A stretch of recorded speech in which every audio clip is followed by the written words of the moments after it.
बात उस समय की है जब महात्मा बुद्ध विश्व भर में भ्रमण करते हुए बौद्ध धर्म का प्रचार कर रहे थे और लोगों को ज्ञान दे रहे थे।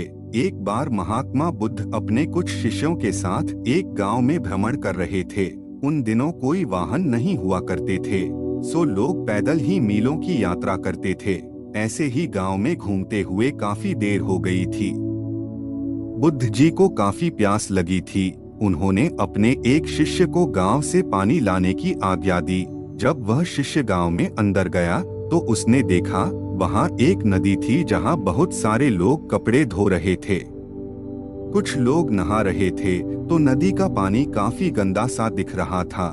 शिष्य को लगा कि गुरु जी के लिए ऐसा गंदा पानी ले जाना ठीक नहीं होगा।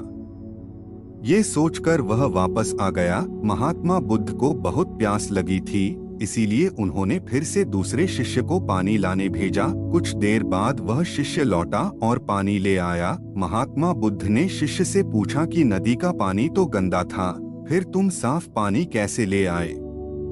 शिष्य बोला कि प्रभु, वहां नदी का पानी वास्तव में गंदा था, लेकिन लोगों के जाने के बाद मैंने कुछ देर इंतजार किया और कुछ देर बाद मिट्टी नीचे बैठ गई और साफ पानी ऊपर आ गया। बुद्ध यह सुनकर बड़े प्रसन्न हुए और बाकी शिष्यों को भी सीख दी कि हमारा ये जो जीवन है यह पानी की तरह है।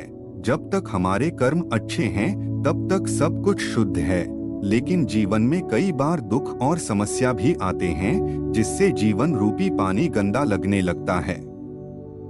कुछ लोग पहले वाले शिष्य की तरह बुराई को देखकर घबरा जाते हैं और मुसीबत देखकर वापस लौट जाते हैं। वह जीवन में कभी आगे नहीं बढ़ पाते।